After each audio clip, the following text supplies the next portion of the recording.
Okay, good morning everyone. Nice to see everyone today.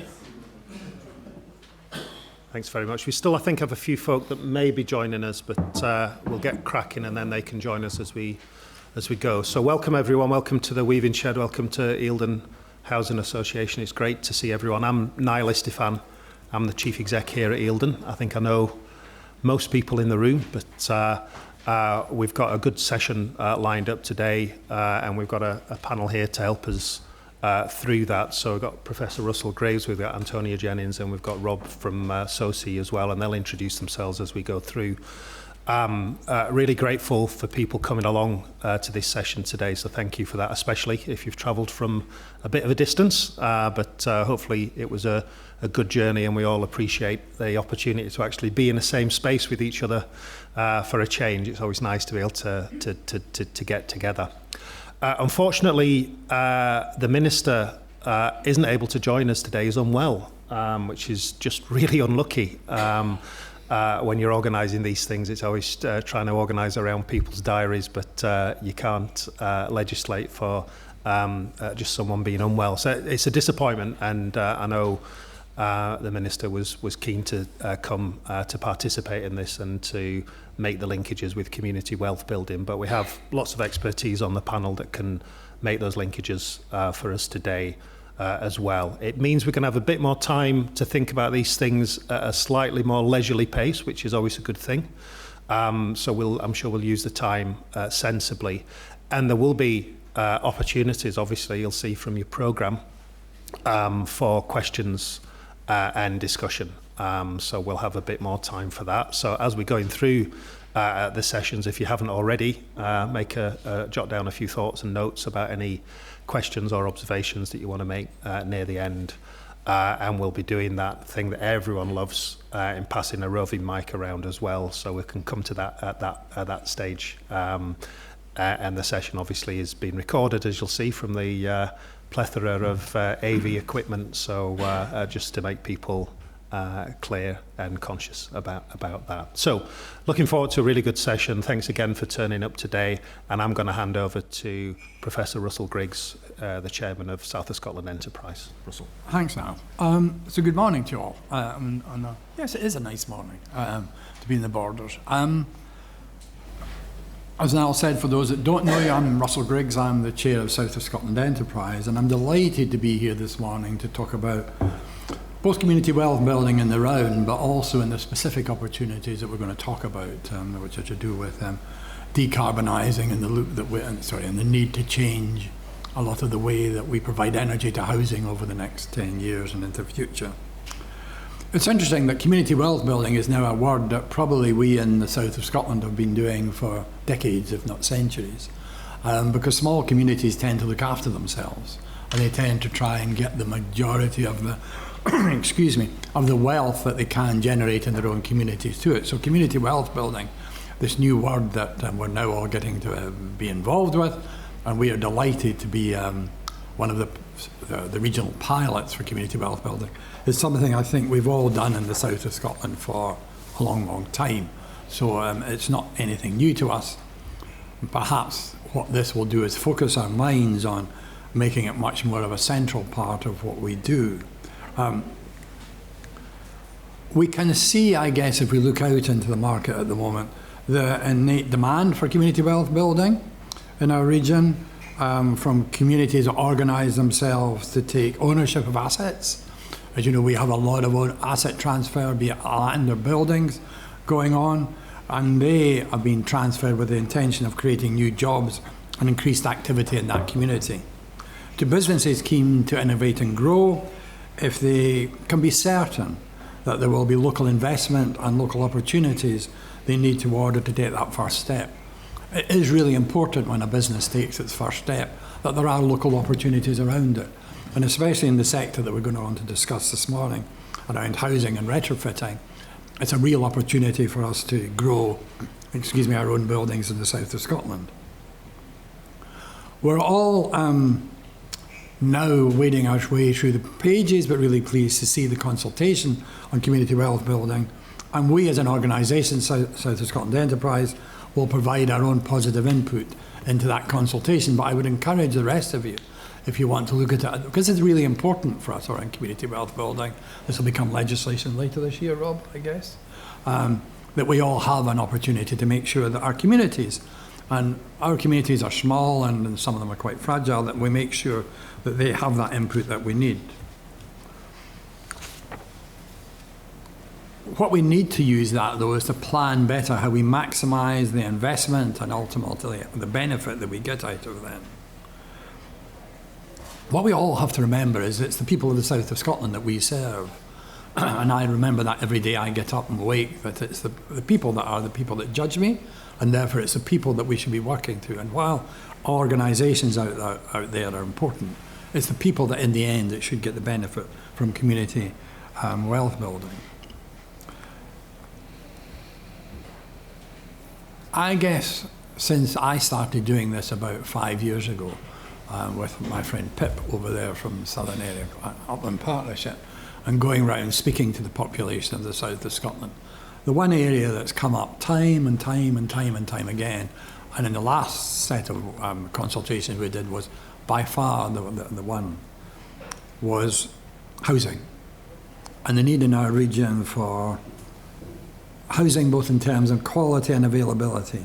And it is really the major strategic issue that we have in the south of Scotland. And therefore that's why I'm so pleased that next Monday we now have a convention of the south of Scotland, which the Deputy First Minister comes down and chairs.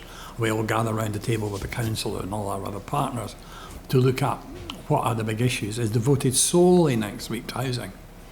So rather than have the diverse agenda that we usually have next week, we will have nothing other than housing to do with that. But the question is, it's not just about housing.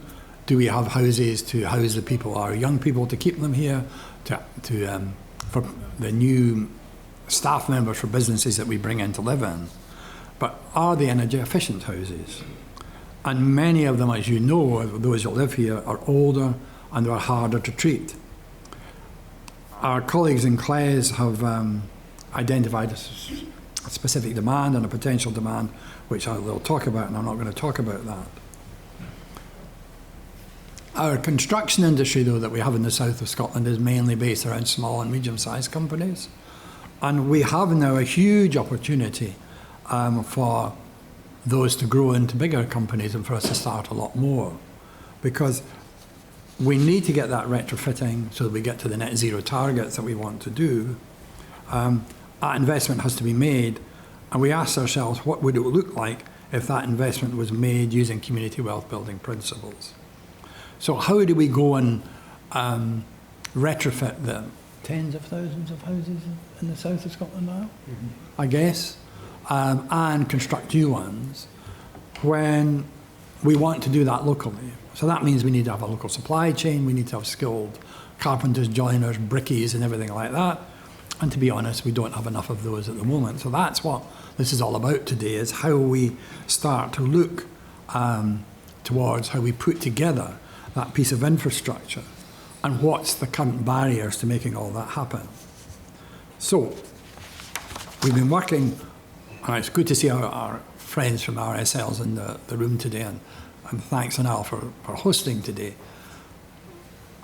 We all need to work together as a partnership, which is why we've been working closely with the RSLs over some time to look at how we look at not just how we need to retrofit, but the technology around that, who's going to pay for it, how we do that, which is all quite complicated as we move forward.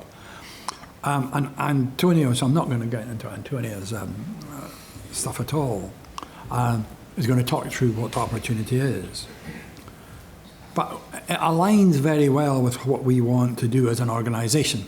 Our core values, and if those of you who haven't read our website, I would encourage you to do, because I might do a test at one of these later, are bold, striving, inclusive and responsible, and that's really important for the south of Scotland. And critically, we listen first and do second, and that's why these meetings are so important to us. That it is about understanding what goes on. And that's why some people say, well, why didn't you race out and do something? Well, because we needed to figure out what we were going to race out and do was the right thing to do, and to do that you have to sit down. And we've had good conversations with the RSL, but I guess, Nile, we're in a different place than when we started those conversations. And that's to do with just learning from each other and what we need to do. So we're only going to succeed if we all get together to do this. And we're going to in two ways. One is work together, look at what we can do, put the community wealth building principles through to everything else we want to do. And to this major task, how best to implement the principles that that the community wealth building wants to do, is to do that. So, what is the opportunity? Antonia is going to talk about it, but there's a potential by 2045, if we do this properly, of having up to 7,000 new jobs in the south of Scotland, just in this sector that will provide retrofitting to housing alone. That's a huge, huge opportunity for us all to move ahead and do that. And to do that, we have to be diverse. One of Pip's colleagues has been running a database on who are the subcontractors to the construction industry in the south of Scotland for some years. And all I will say is it's not overly diverse. So it's not just about where they come from, but it's about who they are. We have one registered lady joiner in the south of Scotland. Why? Should we not have more? So it's looking at not just where the opportunity is in terms of community wealth building, but how we diversify, how we get all the population in to do it, and across everything we do. So I'm not going to say any more, other than just say this is really important to us, which is why I'm here this morning, to say that both from a community wealth building point of view, of making sure that all our communities get the maximum wealth in its widest sense of the word wealth. So that's social as well as economic wealth from what it is we're doing. But also that we end up by 2030 with a housing stock that's fit for purpose, will meet our net zero targets, and will also keep our young people here, those that want to stay, and bring in new people to stay here. So Antonia, over to you. Great, thank you, and good morning everyone, and thank you so much for coming. So I'm Antonia Jennings, and I'm one of the Associate Directors at an organisation called CLES, which is the Centre for Local Economic Strategies. And yeah, we've been really excited to work with SOSE and the other RSLs involved in this project over the last few months to produce this report. So I'm going to spend the next 10 minutes or so talking through the report, how it was produced, what its main findings are, what its main recommendations are. But ahead of that, I'm just going to take a few moments to tell you about CLES. So CLES, as I said, the Centre for Local Economic Strategies, we're a think and do tank based in Manchester. And as it says on the screen, we say that we're the national organisation for local economies. So what that means is we work across the UK in the devolved administrations as well, obviously, but we only work on a local level. So we work with the devolved administrations, combined authorities, councils, etc. And we, as it says on the screen, advocate for progressive economics for people, place and the planet. And we mainly do that through a vehicle called community wealth building. And I think just to say something on community wealth building, I think it's quite a complicated model sometimes to understand, because it's applied differently in different places to answer the particular challenges of a particular local economy. But essentially what I would say is community wealth building is about making sure that wealth that we know is being generated or is going to be generated in a community, and not just monetary wealth as well, stays within that community and the benefits of it are circulated as far as possible. As it says on the screen, CLES works by thinking and doing to achieve social justice and effective public services. So we're a think tank in the sense that we do a lot of more traditional think tank activities, such as research reports, policy provocations, etc. But we really spend over 70% of our efforts working on the doing, so working with partners on the ground to figure out deliverable kind of solutions to the challenges that local economies face. So just to introduce this project and kind of the context in which it sits. So We know that the decarbonisation of housing stock in Scotland is a key priority for the Scottish Government, and it's going to have to be in its efforts to address the environmental crisis and also net zero by 2045. We know that that 2045 figure is 5 years ahead of the UK as a whole, but also what we know is local governments within Scotland often have much more ambitious decarbonisation dates than the 2045 figure. So it really is a priority. But we also know that the challenge to realise this ambition is considerable and is going to require organisations to find new ways of working together so that the investment can deliver from the people for people across Scotland. So it's a new type of work that we're going to see in addressing the environmental crisis, and it's going to involve people working together that perhaps don't have a long history of doing so. We also know that decarbonisation of housing is a huge new area of economic activity. And I guess the reason I wanted to stress that is because often when community wealth building is applied, or we work with the local area, we work with a local government in a particular area of the economy that's deemed to have gone a bit wrong. So it's perhaps dominated by problematic players. It's resulted in local SMEs not feeling the benefits of particular contracts. But when it comes to environmental breakdown and all of the strategies to get to net zero, we see this as a massive opportunity to get community wealth building principles embedded to that activity from the off. So we're not retrospectively trying to put them on a market that's perhaps gone a bit wrong, but they're really embedded from the off. So this report examined how all of these challenges play out in the south of Scotland, and also how they're being addressed through partnership work of SOSE, and also with an emergent collaboration of RSLs or registered social landlords. And I guess, obviously, this report was focused on the south of Scotland, and it's been really interesting to work in that context. But what I would also stress is I think what this report shows could be a blueprint for retrofit in rural economies across the UK, because the challenges that we unpacked through the report, I suspect, are very similar across the country. So just to talk to you a little bit about the methodology that led to the findings and the recommendations.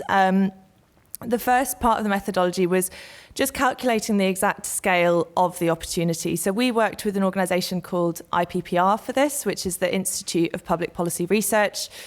And we essentially modelled what the opportunity is here. So how much wealth creation could upgrading social housing within the south of Scotland to the required energy efficiency standards, what could it create in terms of jobs, what would it need in terms of investment, and what would be the value added for the wider community. And we did this by obviously auditing what the makeup of the housing stock was, also accounting for energy efficiency upgrades that had already taken place and how much they'd cost, and therefore what they would likely to be to cost kind of over the next few decades. We then moved to interviews with the RSLs, with the housing providers, to, as it says, gather data and insights into their decarbonisation work, both individually and collectively. And I think given so much of this opportunity hinges on collaboration, on partnership work, there's a lot that can't be garnered from just the numbers. So the interviews were a really, really key part of this project, to find out formally and informally how different RSLs work together, but also how they work with the wider ecosystem that's going to sort of need to be enabled to maximise this opportunity. And it really is an ecosystem, because we then, as you can see, did semi-structured interviews with the stakeholders across the region, and that involved councils, local colleges, even local SMEs that are already in the space. And then the last part of the methodology was around the tenants survey. So that was undertaken in partnership with the RSLs, and it was to essentially gain some insights about the perspectives of tenants with regards to this agenda. And I can't underestimate or underemphasize how important this part of the project was. So we know that upgrades to people's homes to the standards that are required are often going to require huge amounts of behaviour change, and also often they're going to involve relocating tenants for a period of time, whilst quite invasive upgrades are made, often that may result in the property being perhaps a little bit smaller at the other end of the process. So for all of those reasons, to mitigate against perhaps tenant resistance later down the line, to also understand how to best tee up that behaviour change, it was really crucial to engage with tenants through this process. And just before I go into a bit more detail around the numbers for the opportunity, I think all of that methodology really highlighted that the retrofit agenda, particularly of social housing stock, sits as an opportunity at the intersection of the interlinked challenges of cost, climate and comfort. So obviously, retrofitting of all housing stock will assist in mitigating and adapting to environmental breakdown. We also know it can bring down energy bills, and in a cost of living crisis, often that's being felt most acutely by social housing tenants. But also it can dramatically assist with the comfort of being in one's home. So we know that unfortunately in this country we have a fuel poverty crisis, and unfortunately, again, it's felt particularly acutely within social housing tenants. So just to run you through, hopefully, yeah, it's quite big, you can see it. But so just to run you through some of the numbers that came out of that modelling piece that I talked about. So the first part of the methodology, as you can see, they're grouped kind of into the jobs, the investment needed, so essentially the cost of this, a bit more about the regionality of the jobs, and also the GVA, the gross value added, or that wider economic benefit. So as you can see, and as was mentioned earlier, we're looking at potentially up to 7,000 jobs by 2045. And to put that into some kind of alternate terms, as you can see on the bottom left-hand side of the screen, that's around 2.3% of the workforce, which is pushing 1 in 40 of us working on this agenda by 2030, which is massive. It's a massive opportunity for the area, and as I said, I suspect for rural economies kind of across the board in this country.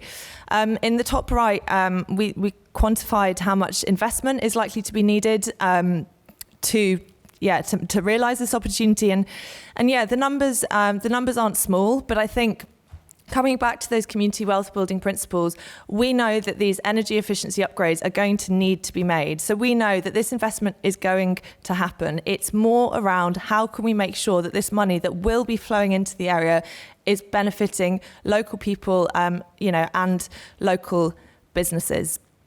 And bottom right, you can see the GVA, the gross value added figures. And again, they're unbelievably impressive. So by 2030, we're looking at GVA from retrofit being to the tune of 112 million, and that goes up to 340 million by 2045. So, of course, it's not a given that any of this is going to happen.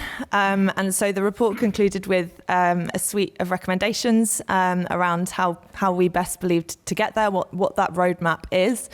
So the recommendations came in two camps: the short, immediate, low-hanging fruit, and then those slightly challenging, more challenging, medium, kind of 1 to 3 year recommendations. So the first recommendation was to just build on existing collaborative working between the RSLs. There's lots of great activity in this space. It just needs to pick up pace and be accelerated. And the second one was to explore the creation of a collaborative body to facilitate delivery of retrofit in the region. Retrofit, as it stands, as a skill, is not really seen as a distinct thing in and of itself. It's kind of divvied up into different parts, and in terms of what colleges are providing at the moment, it's often an add-on to a plumbing or other kind of existing qualification. Obviously that's fine, but again, to accelerate this agenda, we need to start thinking about a distinct retrofit qualification, and we've recommended a collaborative body to kind of facilitate the delivery of that. Final short recommendation was around engagement with tenants, so to develop further engagement with tenants. I talked about why we think that's really important. And then the medium recommendations, firstly, were around strengthening community wealth building asks of larger suppliers through collective action. So the reason that we thought it was really important for RSLs to lead on this agenda is because they fundamentally have the economies of scale. They have the number of properties that, for example, a private homeowner just simply wouldn't. So the idea was essentially to make sure that when the rest of the housing market, so private homeowners, for example, also make these upgrades, that the groundwork has been laid so that there is an existing local supply base to deliver those contracts. However, we cannot expect all contracts to be delivered by local SMEs. There are just certain facets of different contracts that will always mean it will need to be a large supplier providing the service. So this recommendation is essentially around strengthening the community wealth building asks of those larger suppliers where we do need to use them. And so that will be essentially around, of course, maximising social value, etc., but also inevitably when those larger suppliers are subcontracting to local tradespeople, how can we make sure that those local tradespeople aren't being massively undercut? The second medium-term recommendation was to scale up and secure the financial commitment from Scottish and UK governments. So as you saw on the last slide, there's a huge amount of investment that's needed to make this happen. And I think while public funding has its place here, I don't think it's reasonable to expect this to be exclusively publicly funded. So while we do need to, secure the financial commitment from Scottish and UK government, there's a big conversation around what other finance we need to make this happen. And obviously not outside of public money, not all private money is the same. There's definitely some ends of it that are better than others. And then the final recommendation is around subsidising training courses at local colleges. So there's a bit of a converse situation going on at the moment in that lots of local suppliers that could be upskilling to retrofit are currently not doing so because the market is very buoyant, because in the cost of living crisis, people are making upgrades to, for example, their boilers, etc. So the need to upskill to be able to deliver retrofit isn't seen as a priority. And I think there's a few different things that can alleviate that. One is, of course, bodies such as the RSL making their contract pipeline very available so that people know, as far advanced as possible what's definitely coming down the track in terms of available opportunities. But the other flip side of that is, wherever possible, subsidising or making training courses free for those upskilling opportunities. Anyway, I think I've just about run out of time, so I'll leave it there. If anyone wants to get in touch, that my contact details are there, and very much looking forward to hearing your comments and questions. Thank you. Thank you, Antonia. That's really interesting. Obviously, the document on your chair includes a QR code that will take you to the report for you to be able to read at your leisure if you haven't already committed it to your memory. But it's a good, well-written, interesting read, and it poses a big challenge for us here in the south of Scotland, but also a massive opportunity, as I think some of those numbers that Antonia ran through illustrates. I guess at this point, we'd be welcoming Tom Arthur, who'd come with a big bag of cash to say, there you go, you can get off and get this delivered. Unfortunately, that's maybe in the post, so we'll wait and see whether that materialises. But we got some chance now for some discussion. I should say, I think Russell's comments about the opportunity on the Convention of the South of Scotland coming forward, being focused on housing, is a really big opportunity. The whole focus on housing, obviously, someone that works in a housing association, his career is in housing, it is so fundamental, and it's really welcome. Ever since the shadow organisation and then the creation of SOSE, there's been that commitment to recognise the importance of housing in the south of Scotland. We work very collaboratively with our local authority partners who are key to this journey as well. collaboratively across the RSL sector, and with other partners like the colleges, as Antonia has said, is an important partner in addressing some of these challenges and creating these opportunities. So many of these people in the room and others, lots of expertise to draw upon, and a great opportunity that SOSE have created by recognising the importance of this work and putting a bit of funding into making sure that this piece of work actually happens. So we're very grateful for that to enable us to have this conversation. So, as I said before, there is a roving mic. I know it's not a massive room and people can sometimes feel a little bit awkward with it, but if you can unfortunately stick your hand up, I'll kind of point you out, and if you can say who you are and if you do represent an organisation, and then fire away with your question, please. Yes, gentleman there. Yeah, hi. Is this mic on? I can shout quite loudly. Yes, we can hear you. Thank you. That's perfect. Right. Philip Kerr, Chairman of South Dean Community Council. I'm a small rural one. I'm going to go straight to page 55 of your report, because that's where we get the EPC ratings of the different areas, and I'm wondering whether we can split it down perhaps into area partnerships, because the demographics are so different. South Dean is within Hoyk and Denham, which scores the lowest of all the wards within the Scottish border, so hence I'm interested in the just transition catch-up. One quick question on the EPC rating. I think 67% of the Scottish borders has had an EPC calculation. How have you estimated the balance, the remaining 30-odd%, just to get to your studies, just as a question? Thank you. Yeah, so on the first part, obviously in the report we haven't got the granularity to that level, but it does exist in the model. So yeah, if you drop me an email, I can put you in touch with the people that have that data. And then on the second point around the 67%, essentially we took that as the average and assumed it for the rest essentially. Perfect, thank you. Obviously I'm interested to get Hoyk and Denham up the tables. I'll hand back, thank you. Thanks for that. I think we've got Robin over there, had his hand up. Thanks. What hasn't been mentioned so far is the Fair Work agenda. So obviously part of the community wealth building is about putting wealth back into the community, but it has to be making sure that people are paid properly via the accredited living wage or living hours, as SOSE has adopted recently, which is great.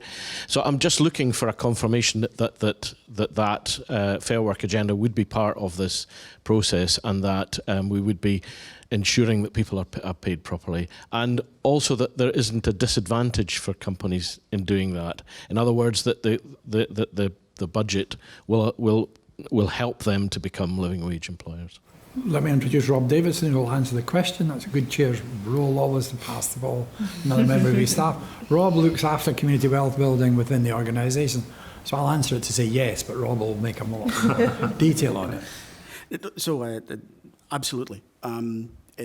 Fair Work is really critical to our purpose as an organisation in terms of the support that we give and conditionality for if it was financial support, for example. And out with that, as a practice in general, is something that we are really enthusiastic about promoting.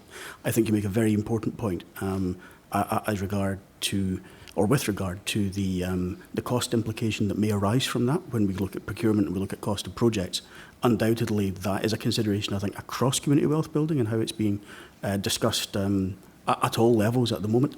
On occasion, this may be a cost that it's necessary to incur, or at least I would argue it may be necessary to incur because of the benefits that then flow downstream from it. And if we can be sure that those are being circulated within the regional economy, and ultimately we can track and measure that, I think we have a good case to make in favour of that being a worthwhile investment, and regarded as an investment perhaps rather than as a project cost. And I guess we all have to remember in that Fair Work is not just about the wage. It's about all the other bits, how you work with your staff, all the other bits that are in there, which to me are as important as the living wage. So it is about the totality of it rather than just one aspect of it. I think the other thing from my perspective as well, agreeing with the comments made so far and with the sentiment of the questions, is as well as the numbers in aggregate being very impressive in terms of the potential here, we're talking about good, high quality, high skilled technical jobs. And that will come with some premium in terms of the salaries, the incomes that those jobs attract and afford. So, it's not a race to the bottom. This is about upskilling our workforce. This is about upskilling our SMEs. This is about being smart organisations, procuring smartly, investing intelligently, and delivering, retaining the value within the local community. Sounds easy when you put it like that. We know there's a lot of challenges in actually getting to that point, but this is about creating good, long-term, quality, technical, skilled jobs within the region, which is really important. Claire, you wanted to come in. Do you want to just quickly wait for the mic? Sorry, down at the front, please. Sorry. Bursting to ask the question, Claire. I can tell it's sorry. Brilliant. Thank you. Thank you. Claire Reid, SCDI. Thank you very much. It's really interesting. I look forward to reading the report. I suppose my question was just around maybe the benefits of quite substantial numbers in terms of the potential spend in the region.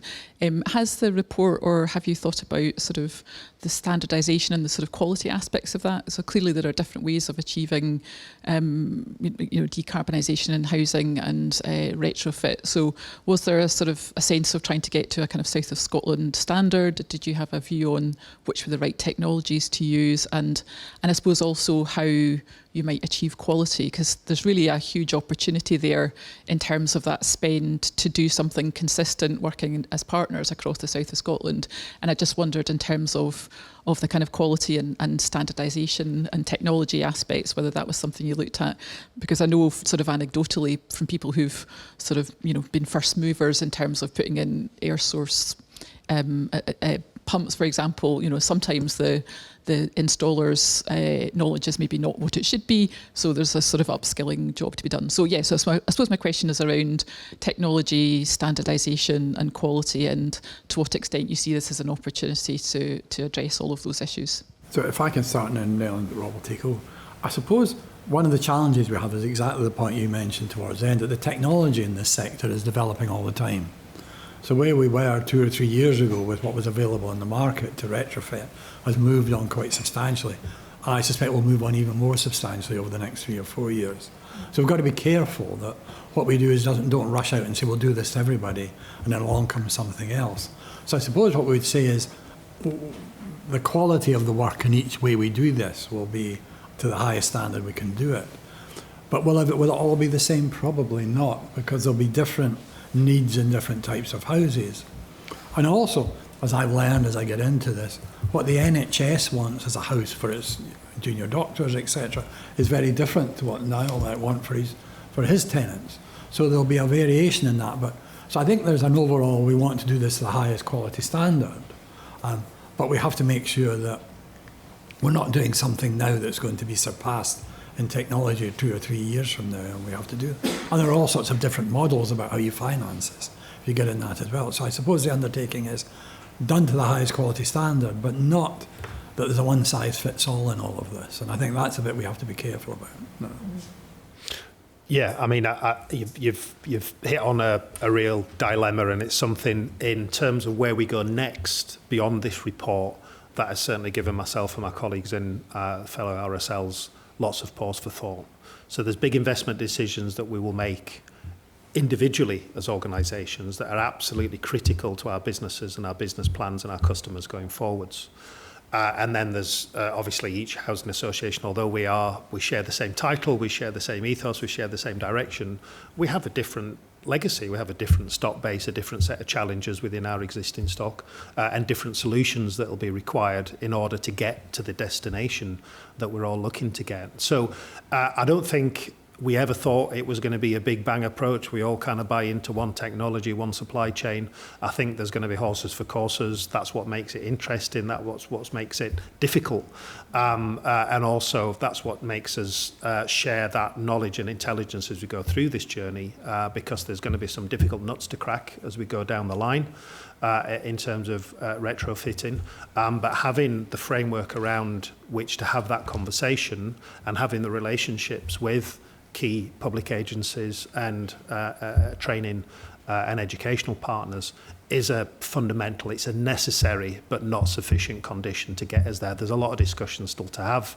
There's a lot of kind of scanning the landscape to understand what the emerging technologies are and whether they actually pertain to a local area and the local stock that we've got.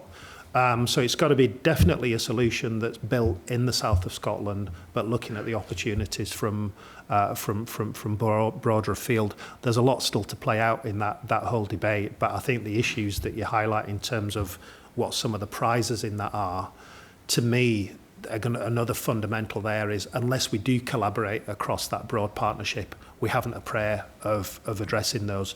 Because we have got those strong relationships, we've got a good chance of progressing and making good progress. And I always have the kind of dilemma in my mind, but it probably shows the age. It's the thing about not buying Betamax when everyone gets VHS. Now, I know that means nothing to the younger population, but it's very easy to kind of buy in, fully fledged into a particular technology and then live to regret it for a long time. So not putting all our eggs in one basket and using that collective knowledge and intelligence is absolutely crucial, I would say. It is, but I think where we could standardise is in the message.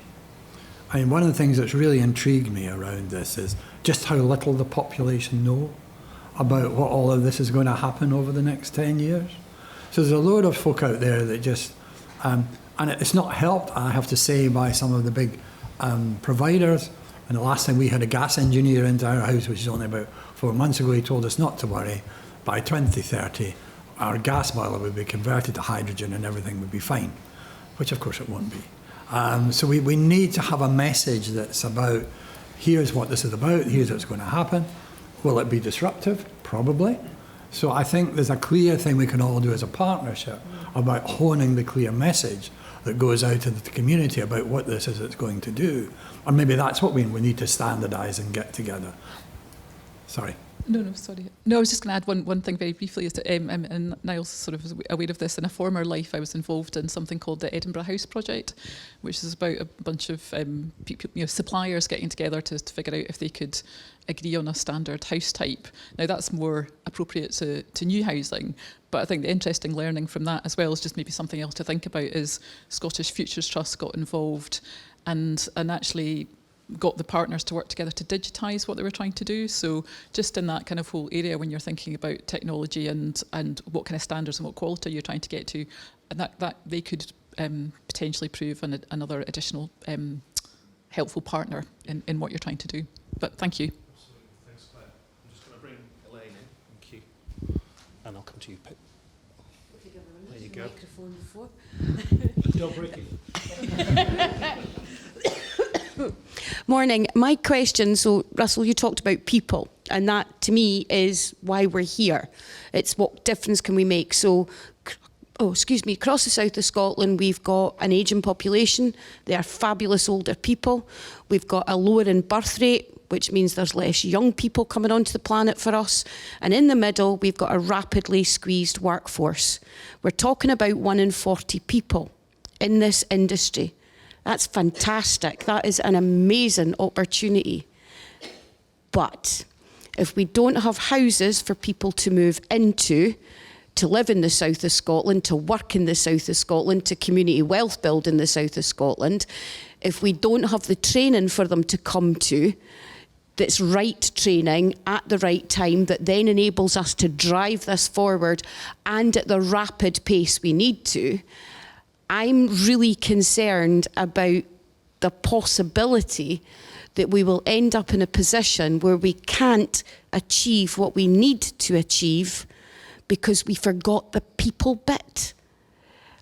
If we don't have real live human beings, not you know, on a map, or here's a progress, real live human beings being born, because in 20 years' time, they're your new engineers, and will be retrofit until time stops turning. But it's also about those who come into that middle section who are willing to retrain in something different or to upskill themselves.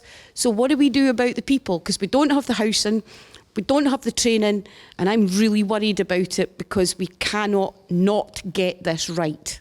I agree with you entirely, and I mean that is the big challenge we all have. There's about 3 bits of that in there. This isn't just about retrofitting old houses, we need new houses, or we need to redevelop a lot of the empty housing stock we have to accommodate people. And you can do both. So if we want to bring new people into this area or encourage young people to stay here, then we need new houses. And we need social houses, but we also need houses that people can buy. So this is across the whole panoply of housing stock. And that's why it's such a challenge. So on Tuesday at the Convention of the South of Scotland, and Karen, if I get this wrong, help me, we've got a specific group that's talking about new houses, about how we get developers now to come down to the south of Scotland. We're not the most popular place to come if you're a housing developer, because we only want 12 houses at a time rather than 100, but it's how we can develop those own developers. So I think this is a big challenge, but you know me well enough to know that's what I'm up for. And therefore, I was about to say this is a long road, but it probably is. We're not going to solve this by next Tuesday, or indeed 6 months from now. This is going to take years. The colleges are now coming behind us more than they were, and we're going through a process, as you know, of having a skills review at the moment, so who knows where that will take us. So am I disheartened by the challenge? No, but you're right.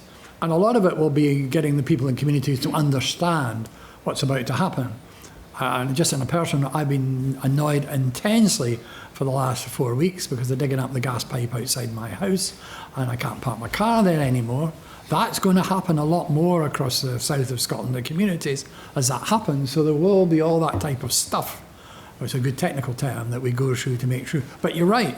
If we don't get that right, then the opportunity will slip us by. Rob, would you want to say some more on that? So, I mean, I think Elaine sets out what the challenge and the risk is. I think that's I think it's a really fair comment.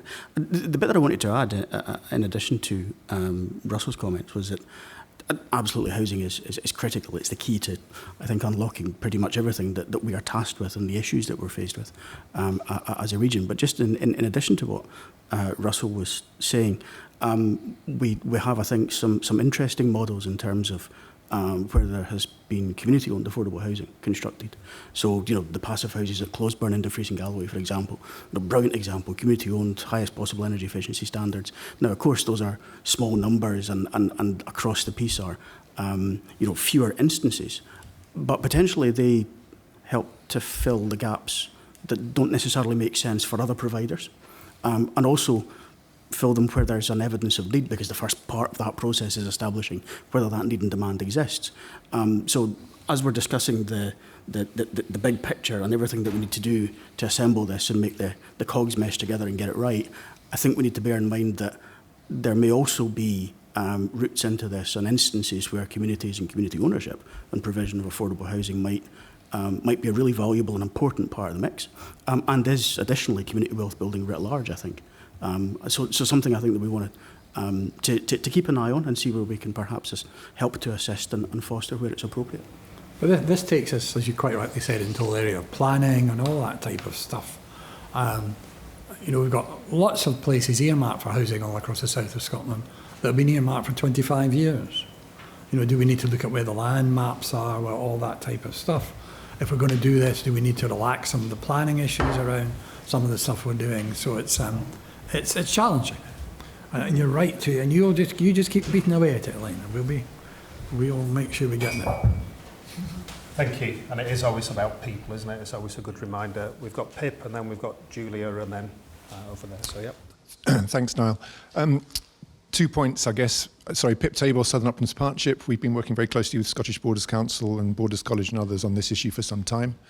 And we currently host the Borders Construction Industry Forum, which has been talking about these issues for the last 2 years, I think now. 2 points I'd really like to make. One, I think consistent messaging. I still think we're not getting clear, consistent messaging out to everybody about this issue. A lot of people still even deny there is a climate crisis, and it's because we're not all saying the same thing consistently all the time. I think we need to be doing that. And the other messaging point I think is really important is we're not telling young people at the right point in their school careers about the scale of this opportunity that's coming their way.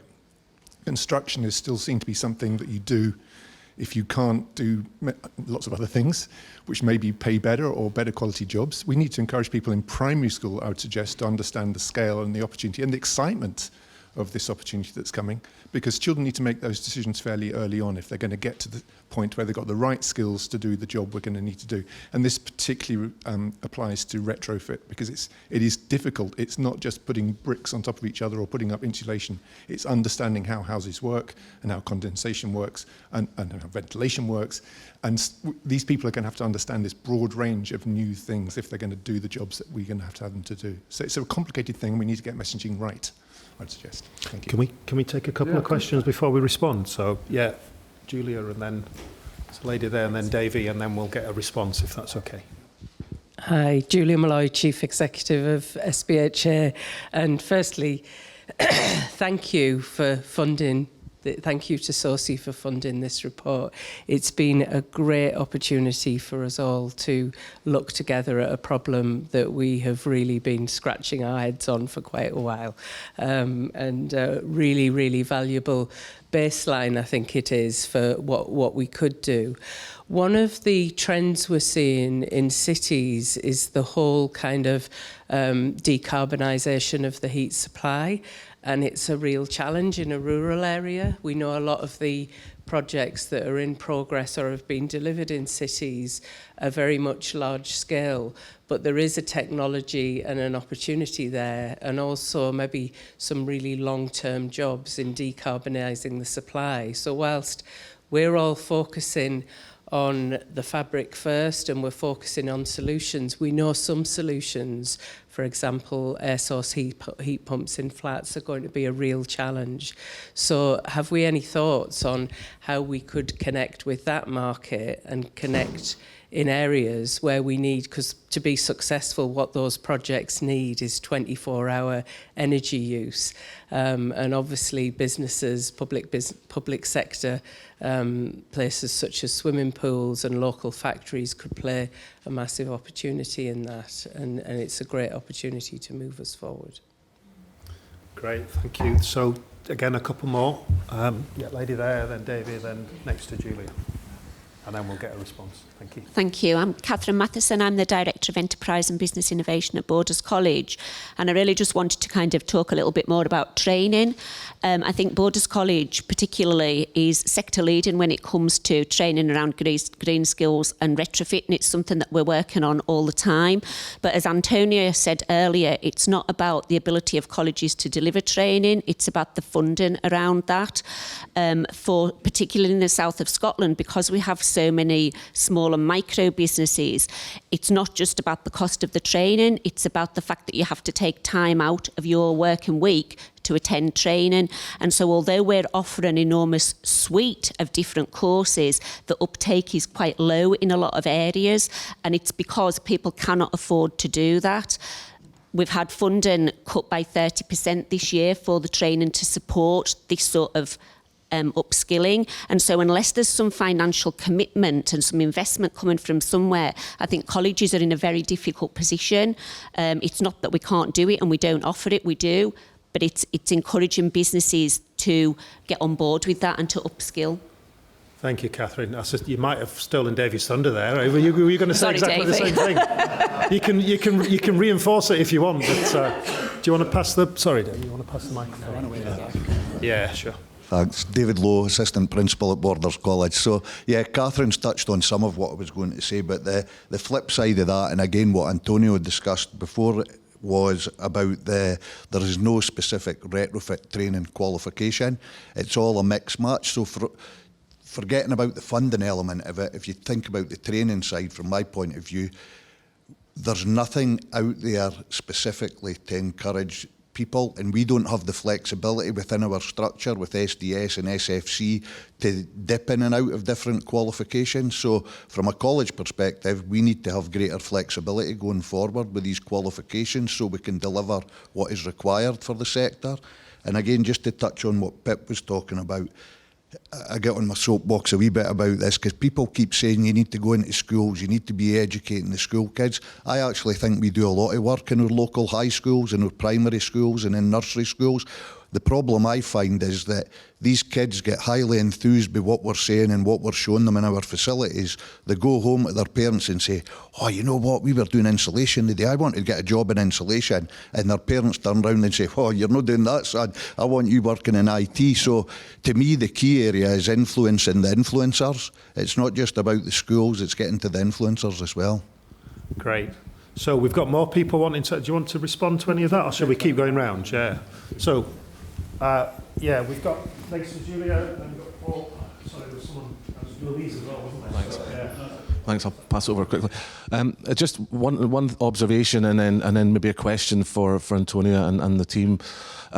First, the observation, just given the Minister's not here, if he was here, I'm sure he'd be talking about Heat and Buildings programme more generally. And obviously the study has focused very deep dive into what the RSLs needs, and it's very impressive numbers that come out of that. But this is part of a wider decarbonisation of the housing stock more generally.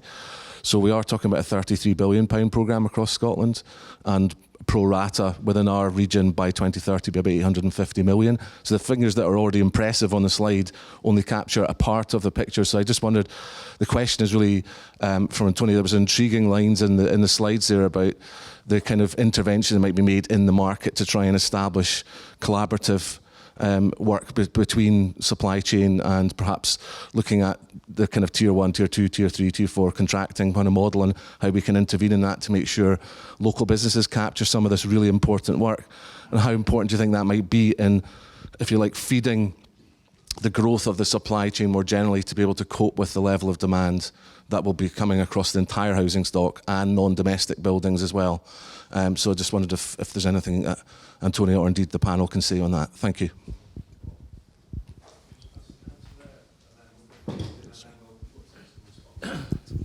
Thanks, Paul. Thank you. Gordy Campbell, the Scottish Borders Climate Action Network, Scottish Government funded. Just wanted two things. One is I spent 30 years in the building retrofit industry, so I can understand the complications here. But I think more importantly is to talk about community here. And Antonio spoke about behavioral change, and there's another player here in this conversation. And I think that's the communities themselves, the community organizations that are delivering capacity building or change. Newcastleton has just done a complete energy assessment of their entire village. Selkirk Regen is delivering some projects in this community particularly, and then there's larger projects in Scotland around Greenock Accordy, which has 35 employees delivering energy assessment information, service agreements with the RSLs, and they've brought in capacity, so they brought in funding that's outside the normal sector. They brought in lottery funding in Fife for 2.1 million to support the delivery of these programs to the RSLs and the local authorities, and the colleges funds the local colleges, a partnership there. So I think that has to be part of the conversation we're having today too. And that's more not of a question, but more of a statement. Yeah, that's a good point. Thank you. Sorry, there was Louise. Thank you. Thank you, Caroline Purcell. I'm Director of Property Services at Scottish Borders Housing Association.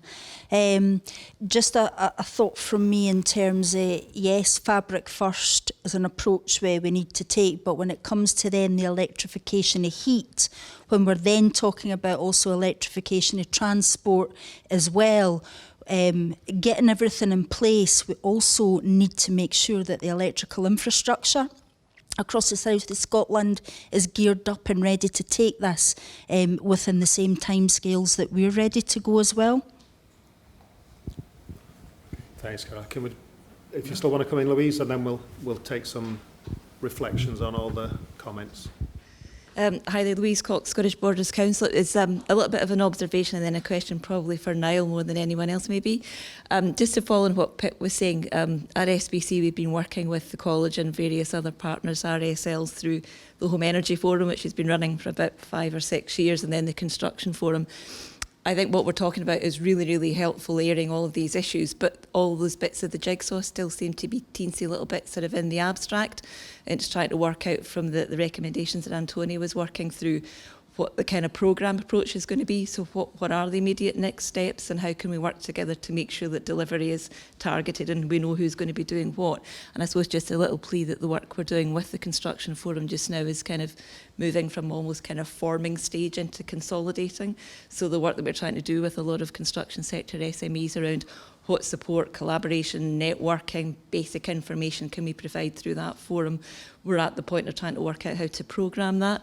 So I suppose it's really a question, Niall, of the recommendations. Yep, I think there's no huge surprises in there, but what is the next immediate steps in terms of programming what we're going to do so that we don't miss any opportunities? Okay, so loads of stuff there. Let's get some reflections. There's kind of attitude stuff, there's training, there's barriers, there's partners, different community partners, etc., and the really important so what question. You know, this is all very well and good, but what the hell are we going to do, and what how are we going to break it down and move forward? So any thoughts and reflections? Do you want to go first, Antonia? Yeah, can do.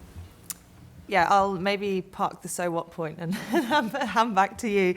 But yeah, I think so much in all of that I agree with. I guess maybe I've scribbled down a pile of notes and grouped them loosely into 3 themes, but perhaps on this messaging and sort of narrative point, I mean, in short, I completely agree. I think as stronger messaging as we can develop, the better. And I think also as assertive as possible as well. I think there's often a slight nervousness around the fact that, you know, potentially there are people that are not quite bought into climate change or whatever it might be, and so therefore there's a slight dilution of message. But I think, you know, particularly when it comes to speaking to young people, etc., messages along the lines of, you know, our economy is going to change, do you want to be part of it, essentially, you know, can hopefully really inspire some action. And I think also the other thing that I didn't point out in my presentation, but I think is really relevant, is the fact that all of these numbers were focused on the south of Scotland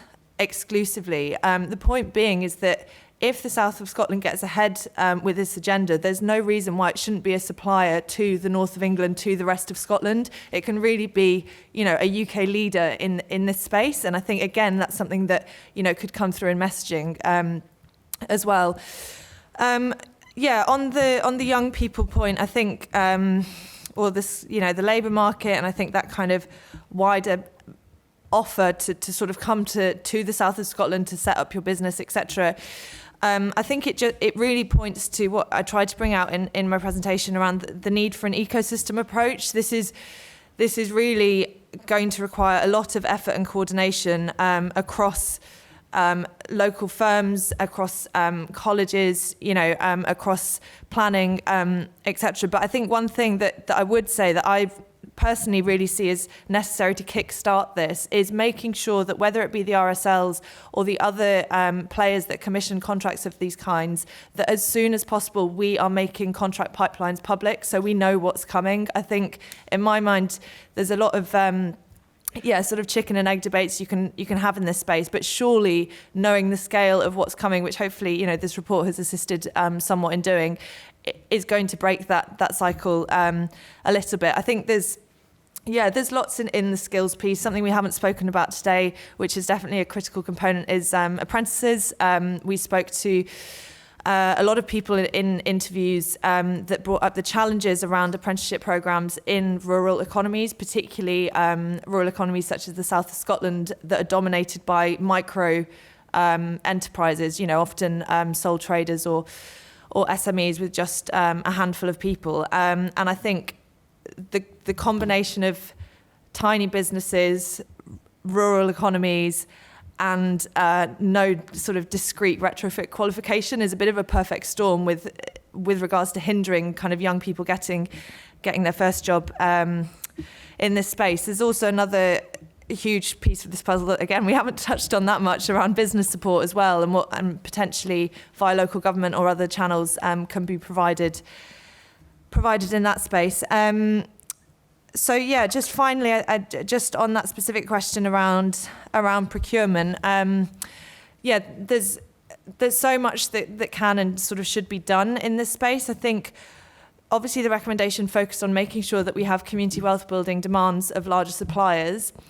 I think that's critical, but there's different pieces of the procurement puzzle. That's one part of it. Another part is making sure that wherever possible, those larger contracts are disaggregated into smaller components. And then on the flip side, another part of it is working with those micro enterprises to encourage, for example, joint bidding wherever possible. And none of this stuff is easy, but in my mind, a lot of it is, comes down to setting up the processes to make them happen for the second time. And then hopefully, they snowball and some of those opportunities are realised going forward. So yeah, I'll leave it there. Thank you. We don't have everybody that we need in this room today, who's ever made the comment. Excuse me. And it's right. Our electricity suppliers, our gas suppliers, even though they may not be our gas suppliers in the future, we need and we need to make sure that they are part of the solution, because there's no point in us going ahead and doing all this, and the Scottish Power Energy Network still says it's going to cost you X to connect everything to three-phase power, because that X is probably bigger than it needed to be. It's probably a capital X when it can be at least a little x. So I think there's a load of stuff that we have to get in, and that way being SOSE acting as a facilitator to have those discussions at high level with those big national and international organisations about how they work in community wealth building and how they make sure that these guys, when they do retrofitting and indeed build new houses, get what they need at the best possible deal. And we also have to be careful, I guess, that when we look at where we're spending our money, are we spending it in the right place? Those of you who are nerdy enough to do this will note that the government's just lost £100 million in England from British Volt, who have gone bankrupt in the north of England. It's supposed to be a battery plant to help housing, but they chose the wrong technology. And they lost 100 million. These men that are digging up the gas pipes in front of my house are telling me they're doing this to house because they need to upgrade the pipes to house the hydrogen that's going to be pumping down them in 10 years' time. I don't think there will be. So, are we spending that money in the right place? So we need a SOSE to think about what are the big issues within this that we need to go and attack to help all of this. On your technical point, Mr. Wheelhouse is sitting right behind you, Julia, so I'm sure he will be able to answer your technical question that you want to have. So I come back, I think there's a huge opportunity, but it's not just the folk in this room that are going to have to work together to do this. It's going to have to be everybody. And I agree wholeheartedly with Pip. We need the communities on our side in this. We can't have us suddenly turning up one day in a big van to say we're here to do it, and they haven't got an idea of what we're here to do. So I think there's a whole load of preparatory work, if that's the right way of putting it, that needs to be done out there with the wider community. And that's, again, where I think we can help in what we're doing. Sorry, Niall. No, thanks, Russell. Did you want to come in, Rob? Yeah, absolutely, thanks. So, huge number of really good points right across that. I think focusing back to the what next, the so what question. I mean, this is a great report, and we're really grateful to CLES for producing it, and they've been brilliant to work with. And I think what we've got is a really clear and lucid, persuasive outline of the opportunities and also the problems that we're going to have to overcome if we're going to get anywhere near realising them. So what next? So I mean, our starting point has been the kind of the internal one. Look at what is everyone doing, because as soon as we start talking about this, and we've been doing exactly this morning, it sort of spreads out from this very straightforward, contained report within a scope, spreads out like a Catherine wheel. It's touching on all sorts of different areas of activity that people are working on, different policy agendas, organisations, priorities. So we need to scope out who's doing what and how this interrelates with all of that, so that we maximise the impact that we can have, and we don't accidentally duplicate good work that's already happening. There's no point in reinventing the wheel, but also ensure that we're fully integrated and networked with everyone who's working in this related area. because it immediately and rapidly expands from clearly defined to a really large agenda indeed. Ultimately, I don't believe that's in any way problematic. We simply have to get our heads around it. And work out how this networks together and how the pieces start to interrelate. I think if we can do that, then we're able to facilitate, as Russell says, facilitate and discuss and encourage so that we get the sort of alignment towards this kind of goal, directing all of this potential investment, all of the intellectual capacity and the opportunity that's going on at the moment towards these community wealth building outcomes. I think if we can start to align that and learn as we go along through that process, the problems that were outlined really clearly, for example, in skills and where there isn't a neat fit necessarily just quite yet. Okay, we need to understand that, and where does that fit in our work streams and how do we take it forward? Does that become one of the asks that's referred to in the recommendations? Potentially, but let's get there and let's understand it. So a huge amount of assembling that we need to do now, I think. And that's not just a SOSE job, that's, I think, one for all of us that are interested in this area of activity. But assembling that big jigsaw puzzle, as I've come to think of it, in the sleepless nights when I'm considering it in detail. Assembling that jigsaw puzzle, I think, gets us a long way towards realising those sorts of really big numbers and making sure that benefit gets back to us in the south of Scotland. So while that's that early desk work, and we've been burning the midnight oil with it, we will be in touch and we will keep in touch, because our job in this is ultimately a facilitator and a networker, I think, to help us to get to where we want to be with this. So that kind of brief outline in terms of where we're at and where we hope to get to with it. And don't forget the banging of heads, Rob. Oh, absolutely. if I'm allowed to, of course. You are allowed to. Thanks for that. So I'll make a few comments, but before I do, there's still a bit of time for a few more questions if people have thought about that. So just a few reflections from me. You're absolutely right. There's probably still a conversation to be had about understanding the impacts of the climate emergency and getting people to buy in.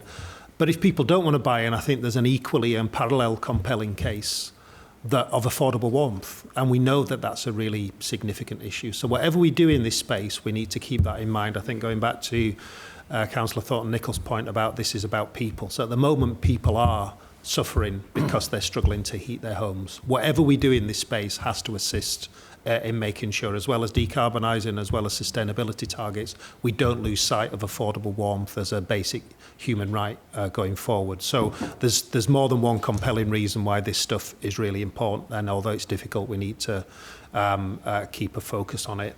Paul, I think the point about the numbers and the beyond that, I think exactly that was exactly the point of this exercise. This is a massive task, a massive opportunity.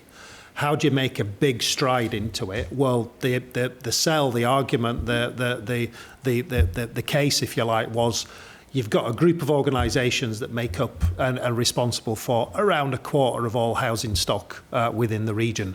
That's a big bite out of that challenge, not just to simply serve the interests of those organisations and the people that live in their houses, but because it helps provide that leap into a transformative change that the wider society, the wider tenures, the wider economy can then pick up the challenge and generate some momentum from. And I think the point that Antonia made before about, we are so used to when we're commissioning projects to look for out of area contractors to come and deliver those for us. It'd be lovely if we could find ourselves turning the table every now and again that we have the resources in the south of Scotland to deliver what we need, and we can export some of that to neighbouring areas and repatriate some of that income and GVA back into our local economy as well. Might take us a bit of a while to get there, but there is an opportunity, and I think there's something that we can focus on there. The gentleman that was talking about other areas with other partners and community groups, absolutely. I was involved. I was invited to be on the Scottish Rural Fuel Poverty panel a few years ago. So it involved a number of parts of rural Scotland, and it struck me, reflecting on that, that the borders, at least, I think Dumfries and Galloway are possibly in a slightly different space, but the borders, at least, at that time at least, had a paucity of those other wider organisations that were participating in some of that anti-fuel poverty discussion. That might have changed, and hopefully it is changing. The door is open. We're certainly, in terms of the conversations that we've been having around this, and none of this is exclusive. None of this is about saying only those people currently at the table have the answers or even know all of the questions to answer about these things. There'll be different solutions in different communities and lots of different energy and ideas that we need to capture. Human energy and ideas rather than generated energy and ideas to capture, to help us on this. So I don't know how we maybe learn some of those lessons from whether it's Kirkcaldy or elsewhere, so we can maybe apply some of those in more to a greater extent in our communities. But I think there's room for everyone in that debate, and I think the door is open. I think Julia and Caroline were mentioning infrastructure challenges. There's no getting around that, is there? They're the thing that can stop some of this stuff stone dead. So understanding where those blockages are, having the partnership and the relationships to try and identify how to unblock those, how to resolve some of those. Again, that's not going to happen overnight, is it? We're talking about big ticket investments here. We're talking about making sure that we make the case so the south of Scotland gets the right infrastructure to help us deliver this. Again, it's not the whole answer, but hopefully this report provides a useful starting point and a useful baseline to be able to make those points. And to the so what question, I think it's absolutely right. I mean, it's really interesting. We can get lost in some of the detail, but unless we do stuff on the back of it, it matters not. This is about a call to arms. This is about a rally. We know it's difficult. We know there's big issues still resolving, whether it's emerging technologies or strategic views. We know we're going to be focusing on the local heat and energy efficiency strategy work going forwards. That's only just really kicking off now. That's going to be a critical element to understanding how we deliver some of this. The council are going to be leading on that. We're certainly going to be supporting them as RSLs, but there's going to have to be a wider input in terms of how we take that agenda forwards. The Borders Home Energy Forum is a great forum. The Construction Forum is a great forum, but they are forums, and they will have limitations on what they can do in the here and now. How we knit that together and lean on the big statutory agencies to provide that strategic leadership is really the challenge next. I don't think there's any one single way of doing it. We need to make various inroads, but certainly the report gives us a lot of food for thought. None of us want to have more and more discussion groups, more and more forums, more and more dates in our diaries to be able to just scratch our heads. We need to get on and do some of this stuff, and I think that's really the challenge for us going forwards. And I don't know, in terms of the blockages, in terms of getting parents and the future workforce thinking about these opportunities differently, I don't know what the opportunities are there. I think I sense the frustration that you can provide answers and high quality training, but if there's just a predetermined idea that you want your son or daughter to go away to university and train to do something that's different to the perception of construction, I really don't know how we break that down and how we incentivise more that kind of day release or week release or whatever the opportunities are to get people trained up in this area. But I'm sure the group, as we take these ideas forward, would be interested to hear more from college colleagues and people in the education sector who I'm sure have got some good insights into that. There are loads of different areas in all those discussions where we can and should make progress, and it's not either or, is it? We need to make it across a broad front in terms of seizing those opportunities. So that probably sounds like a really fudgy answer to what's next, but it's really up to us collectively, isn't it, what's next? And it's not one organisation that can just drag everyone kicking and screaming behind them. We've got to do it in collaboration and partnership. I know from a RSL perspective, we've got some big challenges in terms of investment choices and needs that are fundamental in our business plan. So whatever we choose to do will have to work for our own organisations. But there's an openness there to have a conversation about, well, how does that fit in with a wider infrastructure? How can what we do help others achieve what they're doing as well? And there's a strength in working together on those issues and succeeding together. So we've got to find ways, and that can't be more and more forum meetings. Important though those forums are. So we do have time for more questions or observations, if there are any. Yeah, we've only got a few minutes. I don't know if there are. Paul wants to come back, and Dave. Oh, so we're going round again. So shall we go to Paul and then Davey? And I didn't see any other hands at this stage, but we'll probably have to start. Need the mic, but it's just to say that on behalf of I'm not sure if BEST, the Innovation Centre, are here today, Niall, but the heat source cluster builder is something that the 3 enterprise agencies are co-funding, and that's meant to be a bridge between the supply chain and the pipeline opportunities that Antonia talked about, so particularly in air source heat pumps, which Julia mentioned, but also heat networks as they start to develop. So my colleague Scott Robertson and myself are kind of a liaison between SOSE and the heat source cluster builders, so we just welcome any businesses in the room that want to be part of that to let us know while we've got the chance. So I don't know if Scott can put his hand up so we can, so it's myself and Scott, so if you want to approach us, we'll put you in touch with the team at Heat Source. Super, that sounds like a really good opportunity, and I know what was the Sustainable Construction Innovation Centre and now is BEST is a really good resource that lots of us are tied into, so we need to make more of that. Davey, and then was there someone else? So just following on from what Paul said there, one of my other roles is an innovation champion with BEST. So I had a catch up with them yesterday, and I've been asked along from the college sector to maybe be involved in those discussions as they go forward. But I think the point I wanted to touch on with what's next from a college perspective, I'm also involved with SDS's working group looking at heat decarbonisation. So we are talking about these qualifications, how they need to change. When you look at the numbers we've got there, we're not going to meet these with our apprentices, waiting on apprentices to come through their 4-year apprenticeship to be qualified. We do need to be upskilling and reskilling in the short term, but longer term, these qualifications that we're looking at need to be mandatory and part of the apprenticeship framework going forward. We can't have them not being updated, and that takes quite a while. So that's one of the frustrations we have. There's also, when we touched on the quality of the installs going on here before, we were saying how do we ensure that there's quality there. So there's also the microgeneration certification scheme there just now, and there's been a skills matrix developed. For me, the skills matrix is only a recommendation at present. That needs to be made mandatory so that we know what's happening and there is a quality assurance on everything. So it's just to let people know that we are working on that as a separate point. So the what next from the college perspective is to keep driving these points home, I think. That's useful. Thank you, Davey.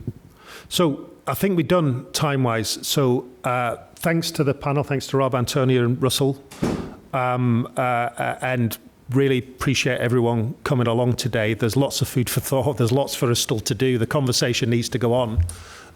It just starts here. If people want to stick around a bit and do a bit of networking afterwards, there's a huge number of pastries out there that need eating. Please help yourself, but don't feel you need to dash off if there's any conversations that you want to keep going. But really appreciate you coming along today. Thank you very much. Hopefully you found it interesting, and hopefully we can keep the conversation going, that we can make inroads into this significant challenge, but also major opportunities. So, yeah, thanks very much. Have a good day, everyone. Cheers.